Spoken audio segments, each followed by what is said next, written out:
और ये पैदा होता है। आखिर में वो हमसे बोले कि ये चावल कहाँ पैदा होता है। हमने कहा चावल नहीं पैदा होता, धान पैदा होता है। बोले धान, मेरे को तो लगता था कि चावल पैदा होता होगा। ये सच्ची कहानी है। जिस देश में नेताओं और अधिकारियों को ये नहीं मालूम कि चावल कहाँ पैदा होता है, धान पैदा होता है कि नहीं होता, उन लोगों से कहा जा रहा है कि वो फैसला करेंगे, उनकी 4-5 लोगों की कमेटी बना दी जाएगी।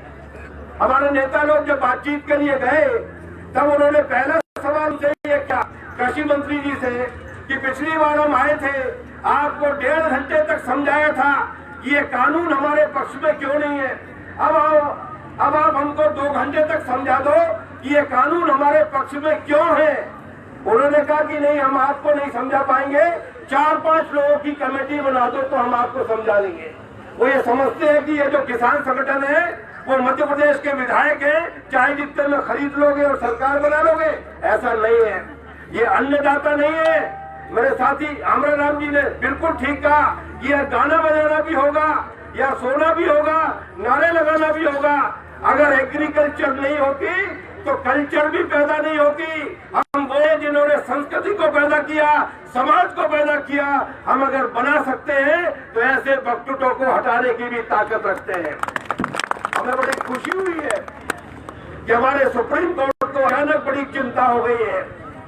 हम लोग ठंड में बैठे हुए हैं, बोबड़े साहब को बहुत चिंता है, हम उनकी चिंता का सम्मान करते हैं, लेकिन एक निवेदन करना चाहते हैं।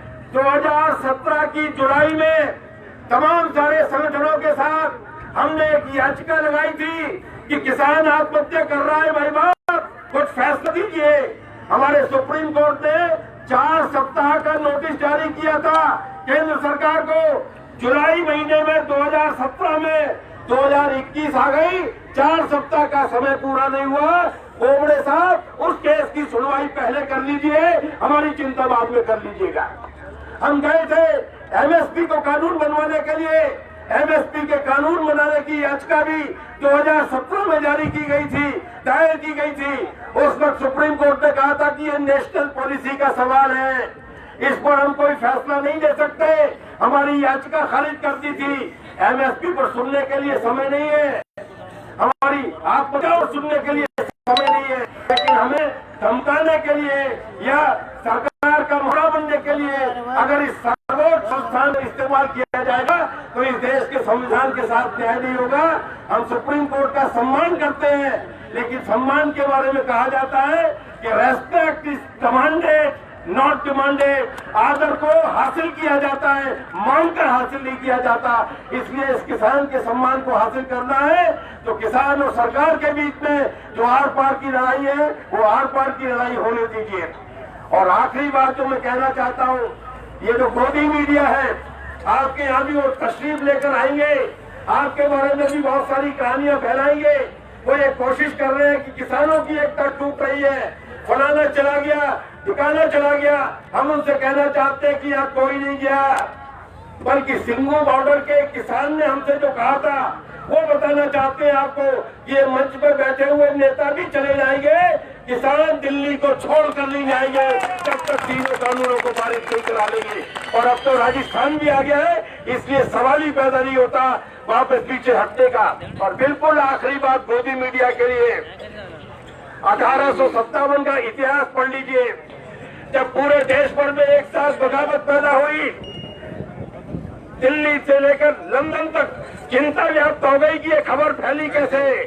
उन्होंने आवागमन पर रोक लगा दी थी, उन्होंने सारे खबरों के माध्यम पर रोक लगा दी थी। उनके खुफिया डिपार्टमेंट के चीफ ने बताया कि ये खबर ऐसे फैली कि जो गांव बगावत के साथ होता था वो 5 रोटी बनाता था, उस रोटी पर नमक की डली और गोश्त का टुकड़ा रखता था और 5 गांव के लिए भेज देता था।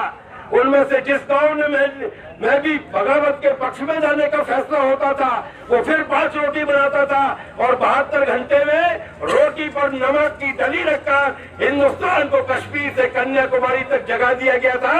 उसी तरीके से 26 नवंबर में के बाद से मोदी मीडिया साथ देने दे, ये किसान अपनी रोटी बनाना, उस पर नमक की डली रखकर पूरे देश तक फैलाना जानता है। और यही वजह है कि जो लड़ाई दिल्ली की बॉर्डर से शुरू हुई थी।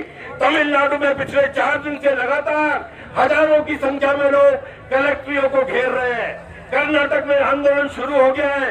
मध्य प्रदेश के 33 जिलों में कल बड़े पैमाने पर लोगों ने सत्याग्रह किया। भोपाल की राजधानी को भी घेरा जा रहा है। उत्तर प्रदेश में शुरू हो गया है। इस देश का कोई भी ऐसा प्रांत नहीं है जहां पर आंदोलन शुरू नहीं हो गया।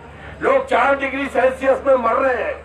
लगभग 30 लोगों की मौत हो गई है। बिल्कुल आखिरी लगभग 30 लोगों की मौत हो गई है। लेकिन हमारी सरकार इन किसानों को गाली देने के लिए जिलों में जाकर सम्मेलन कर रही है, खालिस्तानी बता रही है, देशद्रोही बता रही है। ये अब हमारे मान और सम्मान का सवाल है। इन तीनों कानूनों को हटवाने और एमएसपी को स्वामीनाथन आयोग के फॉर्मूले के हिसाब से लेने के बाद ही वापस जाएंगे, लड़ेंगे, निश्चित रूप से जीतेंगे। इनकलाब जिंदाबाद।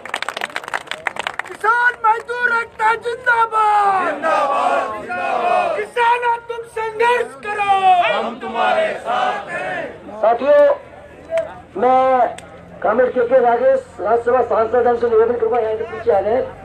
और मैं साथी योगेंद्र जी से निवेदन भाई साहब योगेंद्र यादव जी आए और सभा को संबोधित करें। साथी योगेंद्र यादव जी के आगे से तो पीछे आए प्लीज।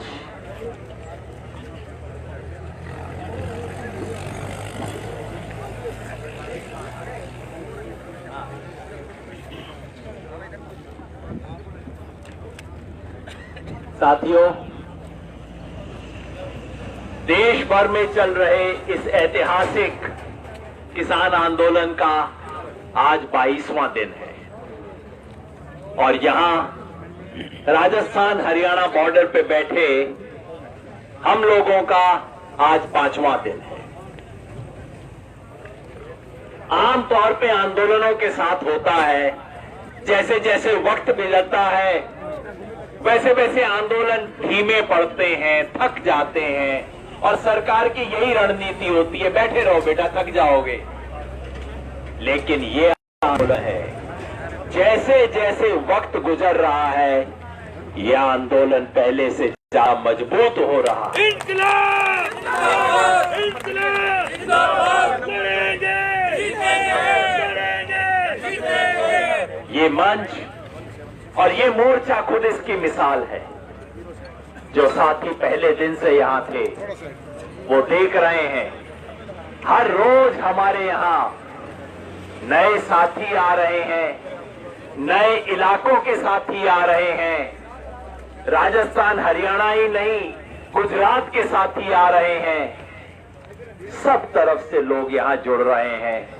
खास तौर पे गुजरात से हमारे जो साथी आए हैं, इतनी ठंड, उन्हें इतनी ठंड की आदत नहीं है, उनके इलाके में कभी ऐसी ठंड नहीं होती है। ऐसी ठंड के बीच में आके हमारे साथ जुड़े हैं। उनका और जो बाहर से जो साथी आए हैं, कॉमरेड के राजेश का मैं विशेष जिक्र करना चाहूंगा, क्योंकि आज से 2 साल पहले जब लोकसभा में, राज्यसभा में किसानों ने अपने बिल बनाए थे, देश के इतिहास में पहली बार